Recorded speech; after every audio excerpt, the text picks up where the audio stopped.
Welcome to Today in EVE Online. It is November 20th, 2019. And we're looking for news here. It's kind of a quiet day, but we'll talk about a sale of a Hydra that went wrong. Also, a Virtuoso was killed.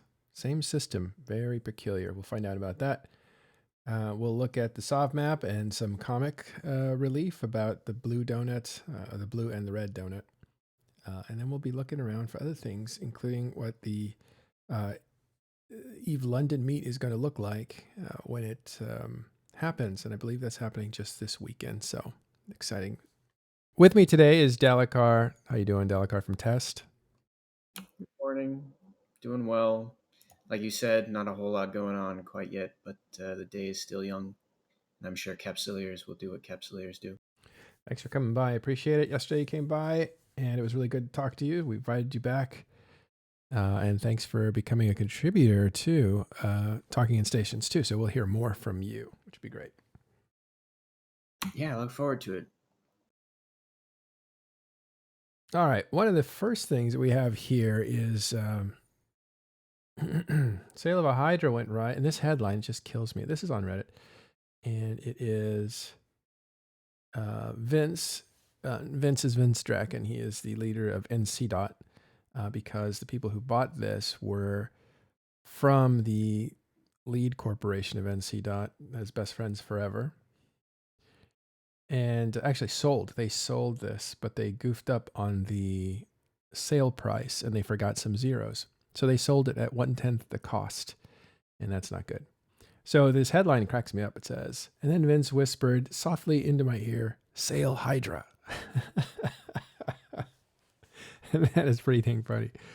So yeah, what happens here is Hydra, I believe, is a tournament ship. It's a covert ops. These things are worth, again, 10 times this. And this sale went wrong because some zeros were left off the contract and it was bought up. And so basically it was an oops that was pretty costly to whoever bought it. Now, it has to be, yeah, because it was a contract, so it has to be the seller's fault. But there are some tricks that people do with direct trades where they time the transaction correctly and put it through.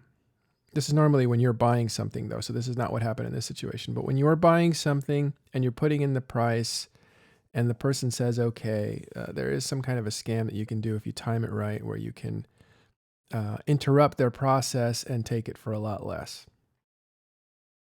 This happens to Delve a lot. They get I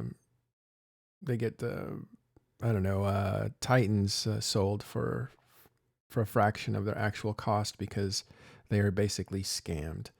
And I don't know how that scam works, but I've seen it done, and it does happen. People do it with Plex too, or at least they used to when Plex used to get traded by hand inside Ajita. People would time the transaction, and so you would hit OK, and I don't know how it works. It was almost done to me a couple times, but I kept saying, you're doing it wrong, thinking the guy was just screwing up. And then I realized he was trying to scam me. So, you ever been scammed? Thankfully not, but I sometimes, I'll admit to falling prey to that, using the market tool where you go and you look at an item, and normally I have mine sorted with the lowest price at the top, highest price at the bottom. But if somebody updates their order right as I pull that data to go and buy that item, it'll put like the most recent one up there at the very top. And so I've spent perhaps $1 billion on like in Vuln Field 2 once or twice, Oof. and that felt pretty bad. Well, it could be a lot worse than that, but yeah, it does. It depends. It's all it's all relative, right? If you don't have $1 billion, that hurts. Oh yeah. One of the things that bothers me about the market, yeah, it's Hilmar looks at it as one of his finest inventions. He is the CEO of CCP. He was the actual programmer for EVE Online early on in 2003 and before. And he made the market to look like the same software that was available in 2003 for doing day trading and doing your own trading, which if you think about is a universal way, right? That was like 16 years ago. So financial tools have changed since then. But this market has stood the test of time, according to him. And it's still useful and it still works. And they haven't really done much except maybe update the graphs. The graphs looked a little bit different before. However, there's a lot of room for improvement, and part of it is just the amount of tricks that happen on the market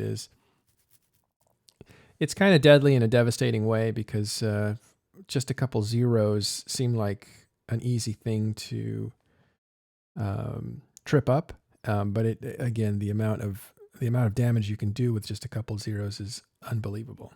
And if you think about it in context, you have a group that has, say they need to buy a fleet of ships, and it costs them who knows what, like 100 million for a fleet of small T1 ships or whatever. And it's not that big a deal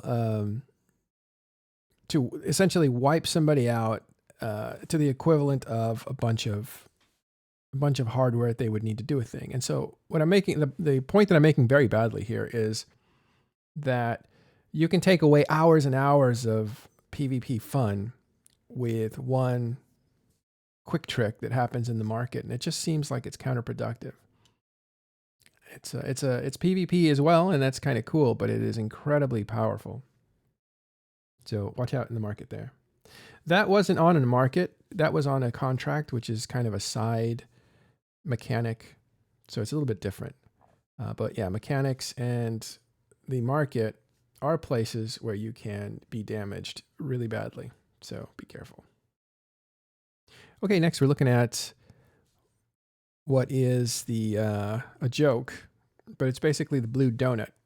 Now, the reason they call it a blue donut, for those who don't know, is that blue is the color of allies, which means you will not fight each other. You are allied with each other.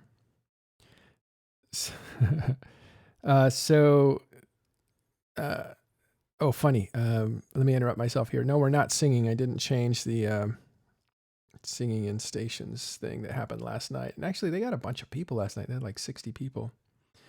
Let me take a second to change that.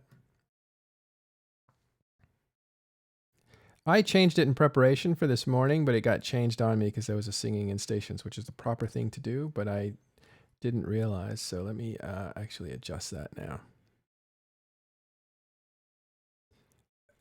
And then I'll come back to this blue donut thing and start over.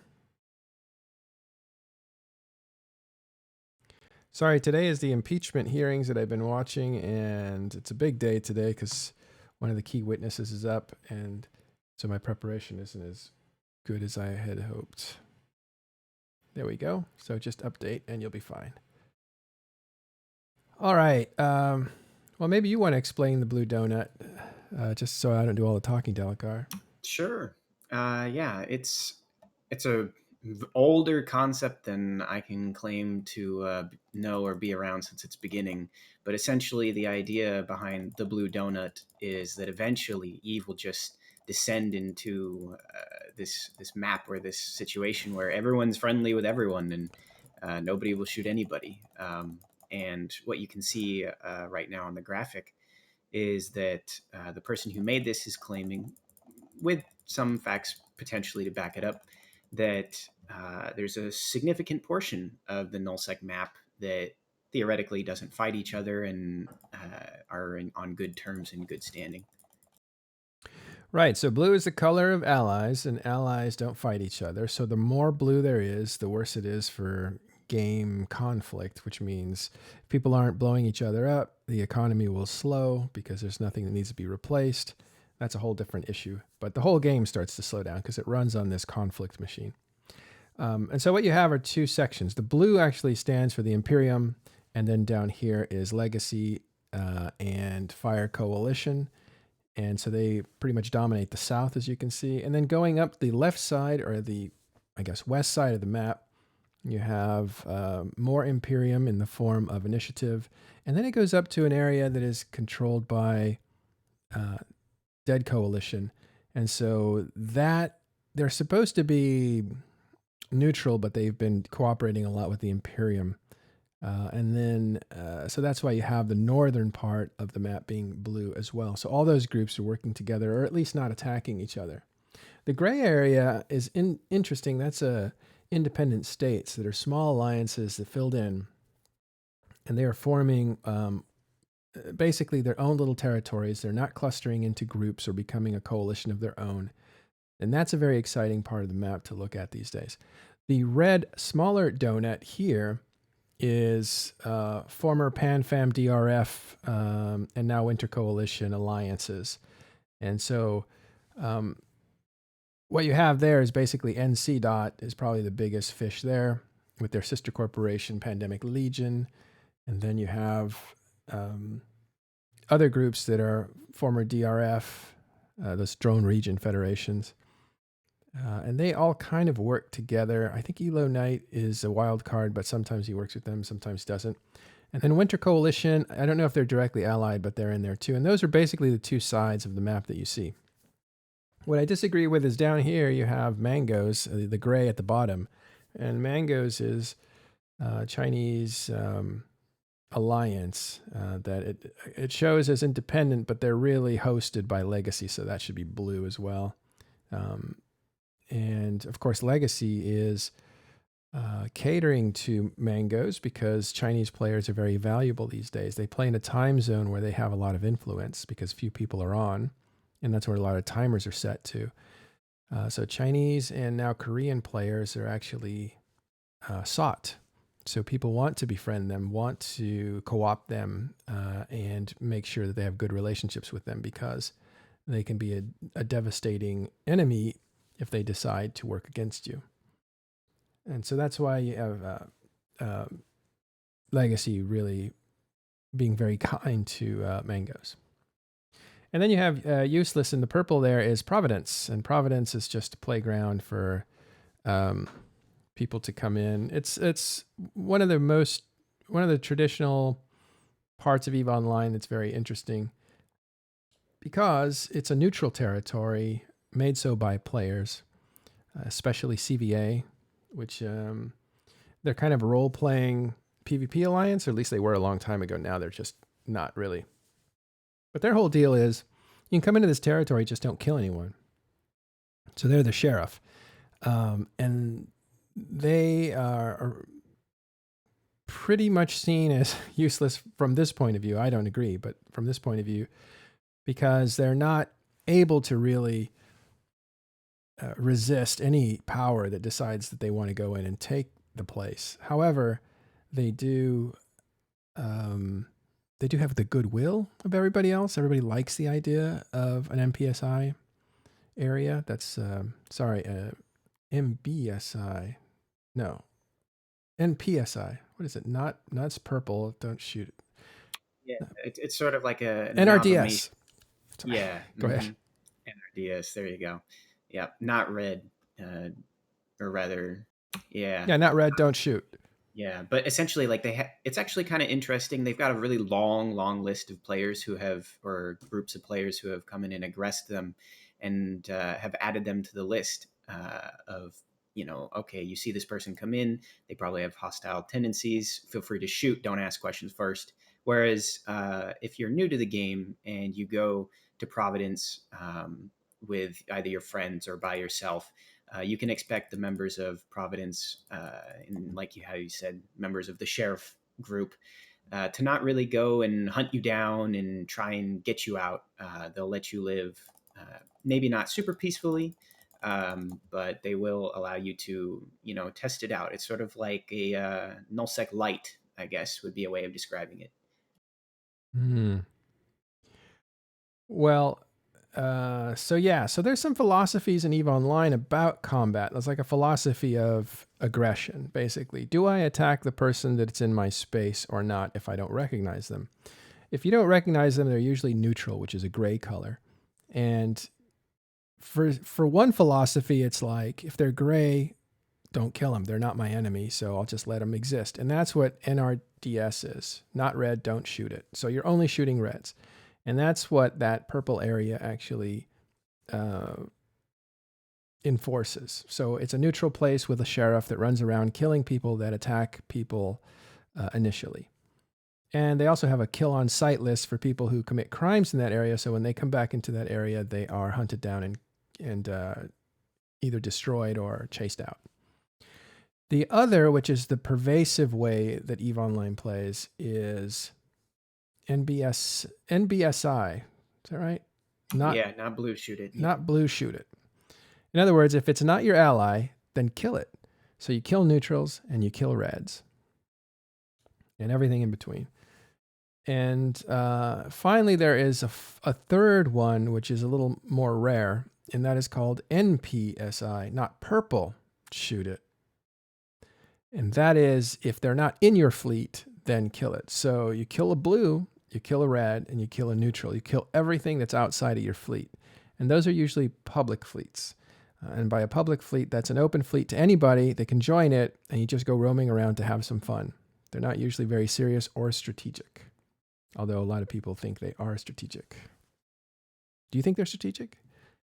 No, I think that, like you said, the narrative of them being weaponized in some form isn't accurate. I think their intention most of the time is to just get a bunch of people who maybe don't have the technical know-how or people resources to be able to go and find content or whatever they decide to define content as. Mm. And they invite guys and gals who can't do that themselves to come along. And that's kind of neat because it gives I'm thinking back to, I believe the gentleman's name is Zarvok. I might be not pronouncing that correctly, but he would Mhm. do roams of frigates and stuff and small stuff, and they'd just go out to Nullsec and try and find something to kill. And he, his community that he'd spin up around it would allow people from all walks of New Eden life to be able to enjoy and see and go and hang out and uh, do some PvP. So it's a great concept that actually I think is allowing the newer people into Eve a chance to get access to some of the really good, interesting content that there is in Eve. Yeah, so look out for those. But those are the three philosophies of aggression in EVE Online, and so you belong to one of those groups, or you may belong to something like signal cartels. Don't shoot anything that doesn't shoot you. You can only defend yourself. So there is no initial aggression at all, whether they're red or not. And so that's probably a fourth, but it hasn't coined a term yet. So okay, so there is looks like a tournament ship that was destroyed. It's a Virtuoso, which is a stealth bomber. So we have one covert ops that was sold for a fraction of its cost, and then at the same time you have one of those ships, one of these Virtuosos, which is a stealth bomber from Alliance Tournament, very rare ship, very expensive, that was blown up. And from what we know about this, it was a wormholer guy, I think. And he literally accidentally floated off his keep star. And because you can see he was destroyed in a wormhole, right? And that's his home. And that ship drifted off accidentally from the keep star without knowing it. And then it was blown up. So it was accidentally undocked and drifted off. And that happens when you multi-box, actually. It's not uncommon to see these kinds of accidents to people who are running 3 or 4 or 5 clients because they're clicking all over the place, and you don't usually go back to a client to see what it's doing if you don't have a reason to, if you don't hear an alert or anything. So so it was a juicy target that floated off from its secure docking. This is a reason that I have valuable ships too, but I don't sit in them under any circumstances. You only get into them when you intend to use them. And I don't know what the circumstances were for this guy, but for me, I have like freighters full of stuff that kind of helps your cargo situation if you have blueprints and stuff like that. So there are big ships with a lot of valuable stuff in Jita, for instance. So if I were to accidentally undock in Jita, I would just undock a giant pinata that would get blown up quickly. So in order to prevent that sort of thing from happening, I never sit in a ship that I don't intend to fly. I usually get into a ship and then go. I can understand that because as a new to the Titan pilot thing, I every now and then, I don't know if anyone else has this problem, but I'll turn my PC off before going to sleep at night, and then in the middle of the night, when like the first week, and I know this is going to sound crazy, but this is, I guess, how much I love playing Eve or something. But I'd turn the PC off to make sure that in the middle of the night, if I suddenly woke up and went, "Oh, did I leave my Titan undocked?" The answer would be no. It's off in the other room. And I think that it's true. Like when you put a lot of time and effort, like months, if not a year of effort into getting a ship that massive, that you can sometimes, your brain messes with you. Yeah. How much are you clicking there? What could you possibly be playing to Oh, click there? sorry about That's that. all right. That's not Eve, is it? Maybe. Yeah, we have a bit of a situation going down in ESO right now. Oh, you're in the middle of a fight? Well, we're trying to see if that's what's going to happen. I uh, apologize. I'm going to move the mic away from the mouse and keyboard. It's a little too close. that's okay. Just sound like you're clicking like a rabbit. But something's going on. Okay, good. It is Eve. Awesome. Thanks, Lula, for the good morning. Say hello there. Okay, so a couple questions here from chat. What happened to Zarvox? I think he left the game. I think he decided he wasn't going to stream anymore. And I don't know if he's moved on to anything else, but I believe he did leave EVE Online. And again, people leave, but they come back, so you never know how long he'll be gone, if it's permanent or if he'll be back later. And yes, NC Doc and the whole joke about NC never undocks. Actually, I am not in NC Dot anymore. I have said goodbye to my corporation, and I'm leaving NC Dot to do this Fleet Academy thing in LoSec. So that whole thing is a joke, though, that people say to other people is like, you don't undock to fight us because you're cowards. And so, NC Dot, NC or undock, et cetera, et cetera. It's just some kind of a weird joke, but I don't understand that. Normally, no FC for any alliance will take a fight they're guaranteed to lose because they're outnumbered at least by 40%. I think like a good FC can take on and make up for about 10-15% being outnumbered. And having good pilots might give you another 5-10%. But at a certain point, past 20%, you're outnumbered. You're not going to come out ahead. Very rare cases where that happens. Yeah. Yeah, I got the joke, Rezix, that I don't undock in Jita, so I don't sit in them. Yeah, I got it.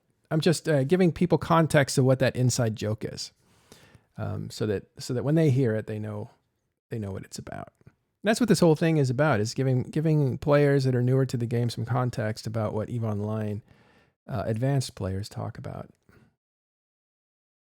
I thought that the beginning of NC Doc as a meme or whatever was kind of unfair to them because I believe it came out of what was it, X47 or one of the major Keepstar question marks of like, oh, are they going to come and deal with goons bringing the super fleet north at the time?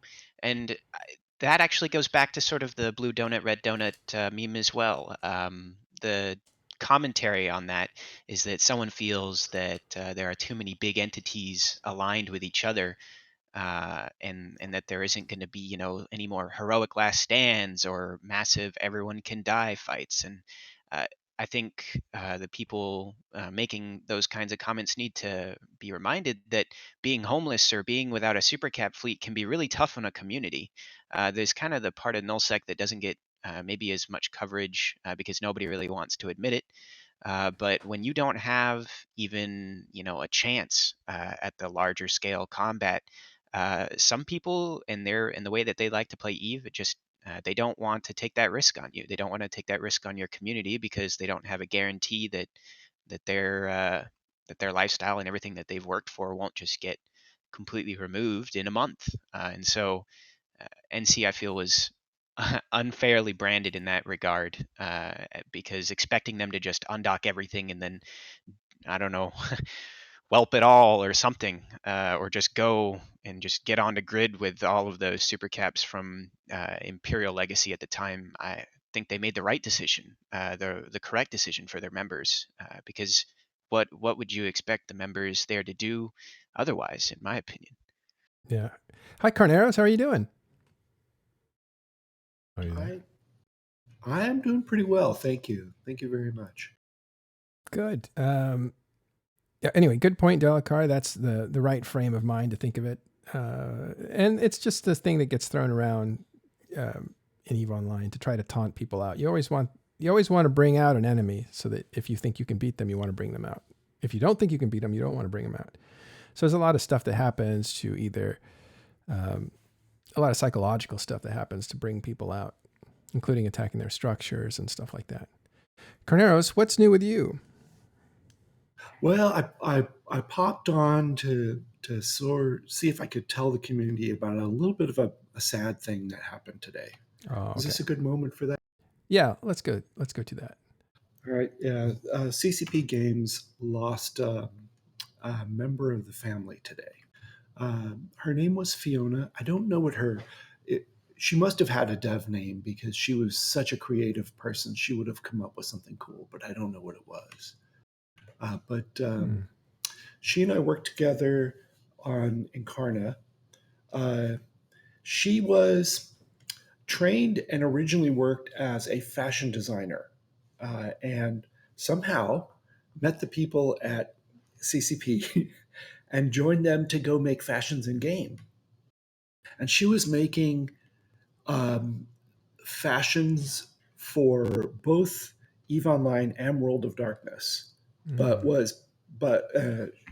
she was based in Reykjavik and mostly working on Incarna with me. She was Irish, had a beautiful accent, really fun, super cool, very talented. So she designed. If you go to the New Eden store, the new generation of the old NEX store that we worked on together, she designed all the clothes in there, the bottoms, tops, the headwear, the footwear. Those are her designs. And you'd walk over to her section of the company, and there would be these beautiful hand pencil colored pencil drawings of all these outfits. And some would be fairly classy and businesslike, and some would be crazy, like Galente club wear and fetish wear and all kinds of stuff. She had all kinds of stuff all taped up all over a wall. They made her sit kind of close to a wall, so she'd have lots of area to tape stuff up all over. She was great fun, a lot of fun. Not old at all, but she had breast cancer, and we all kind of watched on Facebook and talked to her and stuff as she went through chemo and everything. But I thought she was doing better at this point. Unfortunately, she passed this morning. But it's just it's a smaller world lately. Yesterday we heard too that Brad McQuaid had passed. Sorry, who? Brad McQuaid was the original designer of EverQuest, one of the design team with the original guys. I'm choking on my coffee. Hang on. And then he was one of the design teams on Vanguard and then on Pantheon. I remember Vanguard. Yeah. That is so sad about Fiona and McQuaid. Fiona, was she still working with CCP at the time that she became ill? No, but I'm not sure how many years she was there. She was there when I was there, though. Yeah, and she was good friends with some of the other coworkers. Everybody misses her. Must be really rough. Well, sorry, Fiona. I wish we knew your CCP name. Fashion designer for EVE Online, at least the original. And she did a great job of putting herself in character of all these different NPC and player stereotypes, archetypes inside the game, and designing. Here's what they might wear for glasses. Here's what they might wear for a hat, and shoes. I mean, today shoes don't mean much in EVE Online, but back at the time they were pretty cool. Did she come up with the monocle? She designed it. She drew the hand drawings of it, and then someone else, I think, actually did the model and painting of it. But Yeah, because it was a futuristic monocle. It wasn't a typical monocle. Exactly. Yeah. Oh, that's so sad to hear. And that was today. That's terrible. Yeah. And you also worked with McQuaid? Well, he and I overlapped at Sony Online Entertainment, and I saw him in the halls and stuff, but I didn't work on a project directly with him like I did with Fiona. Yeah. But he's very well known in the industry, and he's he touched a lot of lives. He got a lot of people started early on in their careers, and he worked with a lot of people over, geez, I'm going to say at least 25, almost 30 years of game dev. So yeah, it's a small industry. Yeah. Oh, well, it's sad, but it's nice to honor their work, and their work is still here. Exactly. We'll go on. Exactly. All right. Thanks for letting me pop in and disturb your show. I just want to say a few words. Oh, no problem. Anytime, come by, and we'll see you Sunday when you do the Talking in Stations Sunday show. Thank you, sir. All right. Oh, any idea what it's going to be on? Oh, I don't want to leak it. No. Okay. All right. Thanks. All right. Good policy. Okay. Bye. Okay, going to what else are in my notes here? Oh yeah, that's it. Virtuoso and the Hydra, both gone. Let's take a quick look at the EVE Online forums and see what's going on there. I see a lot of recruiting going on. I see some stuff going on, I believe, about, where is it? It disappeared. About Korean players, and so that's interesting. How do you, this player, market? Okay, last thing we want to cover is what's going to happen this weekend, although we have a few days to cover that still, and that is EVE London. So we'll go EVE Online, World Tour, London, and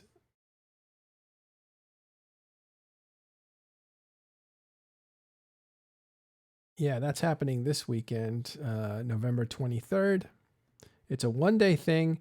Apparently, there's no keynote that's going to happen for London, which is interesting. Where's the last stop? Here it is. Epic last stop on Invasion Tour. So this is the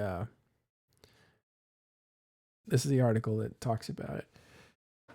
I expected that after EVE Vegas, which was, yes, a big EVE Online meetup, that there would be some sort of additional information given at EVE London, and usually they make those kinds of big announcements at keynotes, but they went ahead and took out keynotes. So what you're going to see at EVE London is, well, you're going to have the tournament that's happened at every stop in the World Tour. You're going to have a discussion led by Berger, not a keynote. So it won't be a presentation, it'll be a discussion. And that might be preferable to Berger, who likes interacting with people. Then you'll have a CCP AMA, Ask Me Anything, which is what they did at EVE Vegas, and that turned out to be pretty insightful. And really, that looks like that's it. They're not going to have guest speakers that I can see here. This might not be complete, but I doubt it. Again, it's a one-day thing. It's in London. It's a lot different than a 2-3 day thing that happens in Vegas. So they're probably not going to announce anything that's too big, although every stop on the World Tour has had some kind of announcement. So we'll see what happens there. And what's going on? Cable is joining us too. Cable is known as the thief of the Sotillo blueprints. Can I call you that? Is that derogatory? Anyway, like the cat burglar, right? Like it's something to be admired. It's not just your petty crime, your traditional petty crime. I would argue that most of the people that I've stolen from don't really admire me for. Well, actually, Delacar's from Test, and Cable used to steal a lot from Test, so you guys should be natural enemies, but... I can appreciate his dedication to the craft. It definitely should be said that he got so good at it that a great many people were forced to respect the skills. Oh yeah. Or claim that it wasn't skills. I mean, I give you the benefit of the doubt. I know that there are others that maybe don't, but all I know is that you got very good at it to the point where there's a community inside a test who feels some type of way, and are now, I wouldn't say happier, but definitely. Oh, they were. I was reading the log. By the way, if you hear a lot of booming going on, it's because we have a very rare thunderstorm, and so that was just a huge boom that just happened. And Haven't heard anything. okay, good. And this reminds me, less than a year ago, I was driving to work and almost got hit by a lightning bolt. It hit a pole in front of me by about 60 yards. And I've never been so scared in my life because it's like a cannon being fired at you with this ray of light. So if you see me go under my desk, that's probably what's going on, some post-traumatic stress disorder stuff. Anyway, go on, guys. What were you saying? I mean, yeah.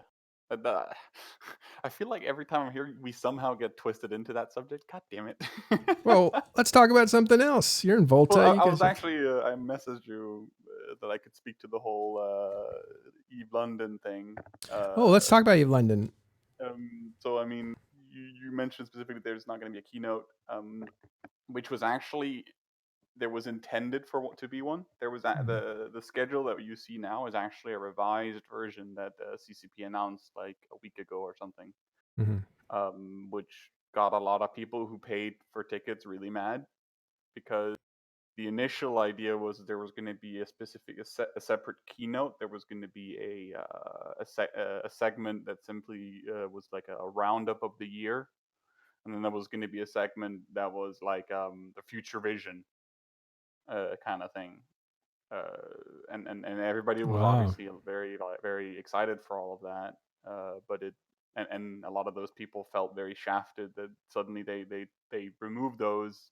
And when they didn't ask CCP about it, CCP actually announced that all of this, so the keynote, the sum up of the year, and the futures thing is all going to be chugged into this 1 hour discussion with Berger, which is like, considering that the average keynote length of CCP is over an hour alone, I would argue that that's very like rushed. I would argue. Well, it's either going to be an action-packed hour or they've stripped down Eve London from announcements. I know that CCP must be thinking about the other side of the game. From my perspective, and this is only my perspective, you have most of the announcements coming out of Vegas is to say, we hear you players, we're fixing up the game little by little. We're going to balance it. Here's, we'll call him your dev, CCP Rise, he'll take in your feedback and change the things that you guys are complaining about with his team of 2 other people, a total of 3, called Talos. And so you guys take care of him because he's going to fix your problems. In the meantime, we have a new player experience group happening. And what they're doing is not building a new narrative for new players, but they're actually polishing the game and taking out the things that block people from continuing.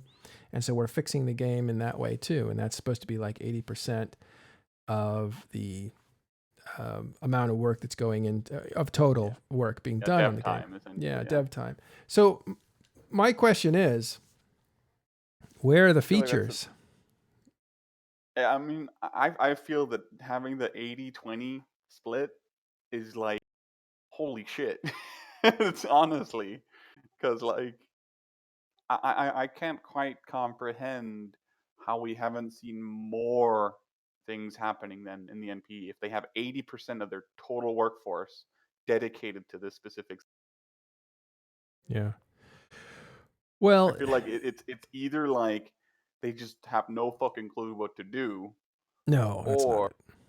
Or it's just, I don't know. I mean, shit. CCP's don't have any ideas. They've never been at a place where they don't have a clue on what to do. It's more, they have too many things. Which ones do they work on? Which ones do they prioritize? And there's different bottlenecks and devs come and go, and a lot of ideas leave with a dev. I'm sure a lot of effort leaves when a dev leaves.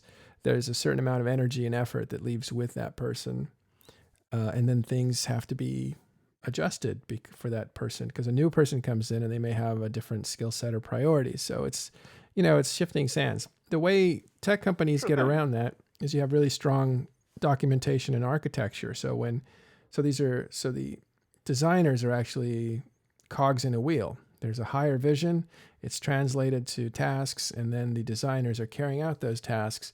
So when you lose a designer, you don't lose the whole thread. You actually Yeah, can I plug get what you somebody mean. in, and there's enough documentation there, there's enough support, there's enough vision and Sure. instructions for someone to take over.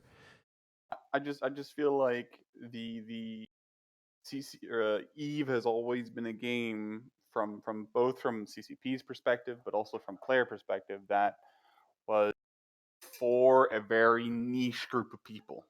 Right? It's always been a game that has not catered to the. But not by design.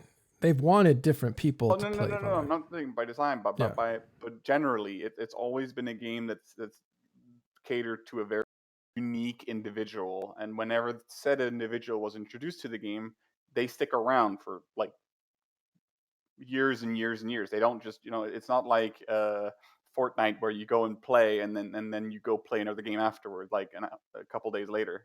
Mm-hmm. It's a game where most people who actually get into it, and that group, that type of person, becomes like, completely entangled in it, and it's something they're going to play the next 20 years of their lives, essentially, in theory.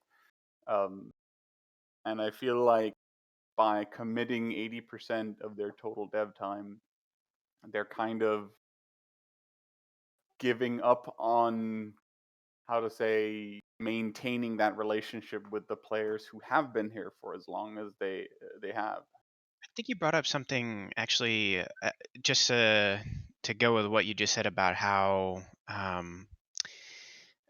they, they're spending 80% of their time, and you're worried that the people who have already been attracted into Eve won't benefit from that. I think that it's also worth mentioning that 80% is going towards people who uh, are unaware of Eve, who will be attempting to get into the game. And although what they like to call the core might not see a relative change to how our day to day life goes, there could be plans in the works. They might be trying to set it up so that somebody who is used to a different type of gaming experience can maybe give Eve a try. What happens to the guy who enjoys, and I, at risk of saying it, mobile games, who they want to Oh try boy. and see, is there a place in E for that person? Because I personally would want CCP to try that, to see if there's a place for all of the different types of gamers that are out there. Because today, I feel the market is not the way it was 10 years ago. Oh, MMOs need to be a certainly. little more aggressive. Otherwise, you just won't attract as many unique individuals. And the more unique individuals in Eve, I think the better we all are off for. I entirely agree. The more, the better, obviously, and of course, CCP should definitely work to entertain more than one individual type of player. But I feel like a lot, or at least from historical view, when players, the archetype of Eve has had these massive battles, which has granted CCP a ton of free publicity. This has always gotten a lot of new players to try the game, at least. And I understand that, of course, if the NPE is a horrible experience, then it doesn't really matter how much PR we as players create. That those players are just not going to stick around unless they are within that archetype, of course. But I feel like by CCP letting the core community of the game lapse as much as it seems that they have, those fights are rarer and rarer and rarer, and those experiences and those occurrences that we've had with major events are just rarer and rarer, and therefore they're going to lose that free publicity because those players are just, they don't care anymore.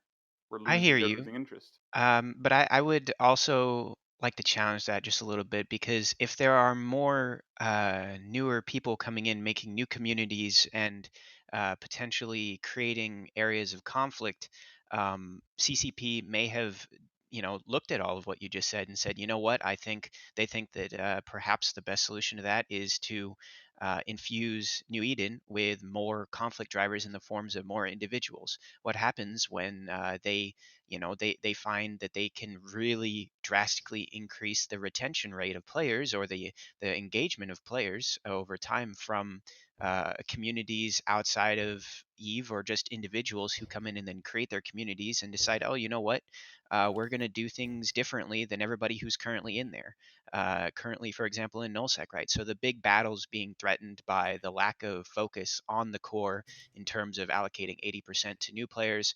I think it would be a little misrepresented to say that that wouldn't have any effect, or maybe not any effect, but a significant effect on the core group, because nobody knows what new elements or new variables to the massive equation that is New Eden would do.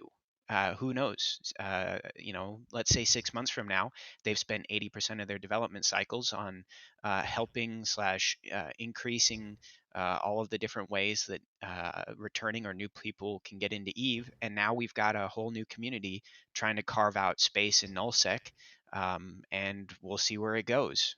Who knows how that conflict might play out, for example.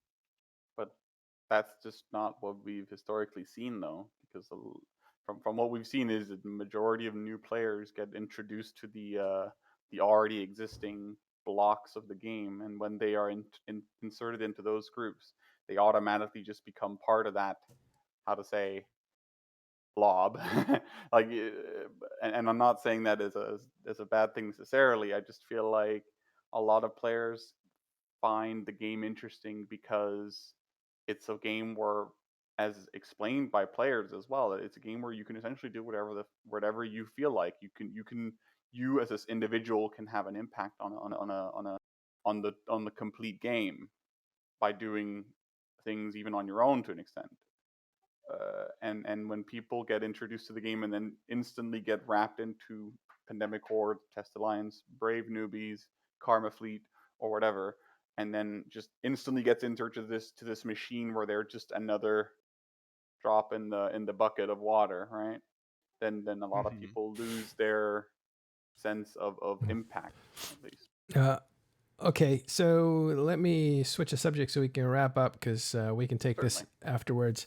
If you want to join us for a public conversation every time after the show, go to Discord, Talking Stations.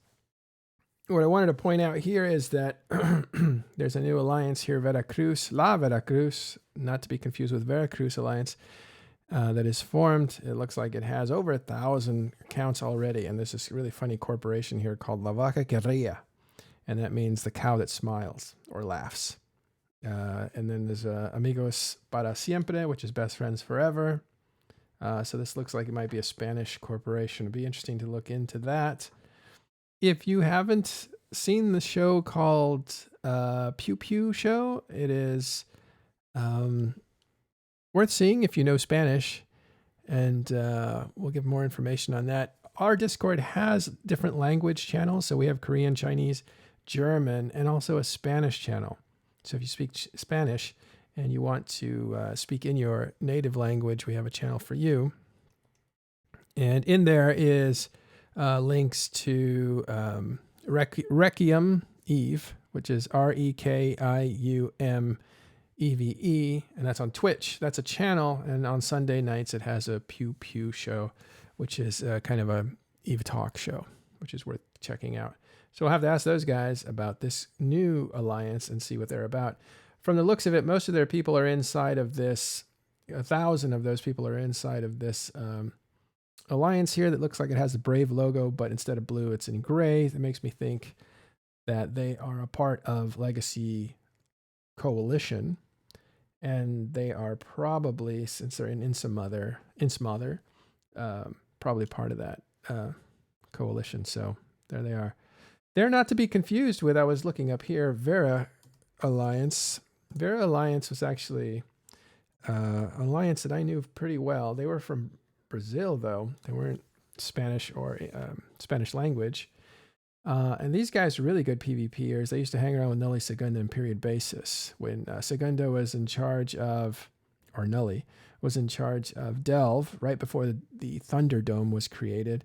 Veracruz was sitting right below them, and they would be allies, and they were always good. I knew people that were in there, and they said it's all these guys are seasoned. There's no new players, so the fleets all knew what to do, and they had their gear. They were just set up. They were an outfit that knew how to PvP, and there was at least 40, 50, 60 of those guys would show up, bolster Nully fleets.